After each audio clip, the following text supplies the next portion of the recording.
तो हेलो मेरे प्यारे दोस्तों, कैसे हैं आप सब। मैं उम्मीद करता हूँ आप लोग बिल्कुल ठीक होंगे। तो यह कहानी एक सच्ची घटना पे आधारित है। कहानी को आप लोग पूरा सुनेंगे तभी यह कहानी आप लोगों को समझ आएगा। तो अपने अपने हेडफोन्स लगा लीजिए और यह कहानी को आप लोग पूरा सुनिए। आइए कहानी को शुरू करते हैं। एक दूर दराज गांव के कोने पर एक छोटा सा पुस्तैनिक मकान था। वहां 7 भाई अपनी एक इकलौती बहन के साथ रहते थे। बहन घर का सारा काम करती, चूल्हा चौका संभालती और अपने 7 भाइयों का सेवा में जुटी रहती। भाई उसे प्यार तो करते थे, पर वह प्यार कब एक खौफनाक भूख में बदल जाएगा, इसका अंदाजा उस मासूम को नहीं था। वह स्वाद जो जहर बन गया एक दोपहर, जब बहन 7 भाइयों के लिए साग सब्जी बना रही थी। तभी अचानक धार चाकू से उसकी उंगली थोड़ी सी कट गई। लाल गाढ़ा खून सीधे वह कढ़ाई के उबलते हुए साग में गिर पड़ा।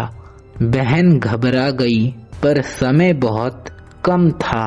उसने चुपचाप उंगली पर पट्टी बांधी और खाना चुपचाप वह 7 भाइयों के सामने परोस दी।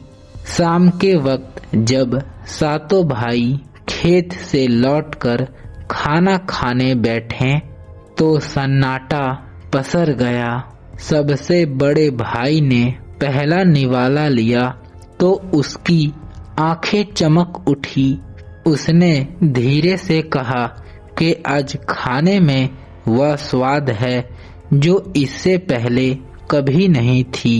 यह स्वाद जो मन को खुश कर देने वाला है। बाकी भाइयों ने भी जैसे वह खाने को चखा तो उनके भी चेहरे पर एक अचानक जंगली सी चमक आ गई। इंसानियत का अंत और वह भयानक सोच। रात के अंधेरे में घर के आंगन में 7 भाई गोल घेरा बना के बैठे थे। आग के धीमी रोशनी में उनके चेहरे डरावने लग रहे थे। तभी छोटा भाई बोला, भैया वह स्वाद उसके खून का था। मैंने देखा था, उसकी उंगली पर पट्टी बंधी हुई थी। मझला भाई बोला, सोचो, जिसका सिर्फ थोड़ा सा खून इतना स्वादिष्ट है तो उसका मांस कितना स्वादिष्ट होगा। एक पल के लिए सन्नाटा छा गया। फिर 7 भाइयों के आंखों में इंसानियत मर गई और वहां सिर्फ एक भयानक भूख जिंदा रह गई। उन्होंने मिलकर तय किया कि वह अपनी ही बहन की बलि चढ़ाएंगे ताकि वह मीठे स्वाद को चख सकें। वह काली रात और रूह को कपा देने वाला चीख। वह रात अमावस की रात थी। बाहर गीदड़ रो रहे थे। बहन गहरी नींद में सो रही थी। तभी उसे अचानक अपने कमरे के बाहर भारी पैरों की आवाज सुनाई दी। उसने आंखें खोली तो वह देखी कि 7 भाई उसके चारों तरफ खड़े थे। उनके हाथों में कुल्हाड़ियां और चमकते हुए चाकू थे। तो बहन ने गिड़गिड़ाते हुए कहा, भैया ये क्या कर रहे हो? मैं तुम्हारी बहन हूं ना। पर भाइयों के सिर पर तो वह स्वाद का भूत सवार था। उन्होंने एक भी नहीं सुनी। उस रात वह घर के दीवालों ने वह मंजर को देखा। जिसे कुदरत भी माप नहीं कर सकता था। बहन की आखिरी चीख उस वीरान हवाओं में हमेशा हमेशा के लिए दफन हो गई।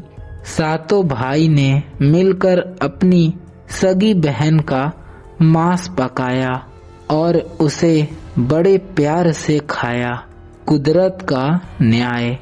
जब रूह लौट के आई, कहते हैं उस पाप के बाद वह भाई कभी चैन से नहीं सो पाए।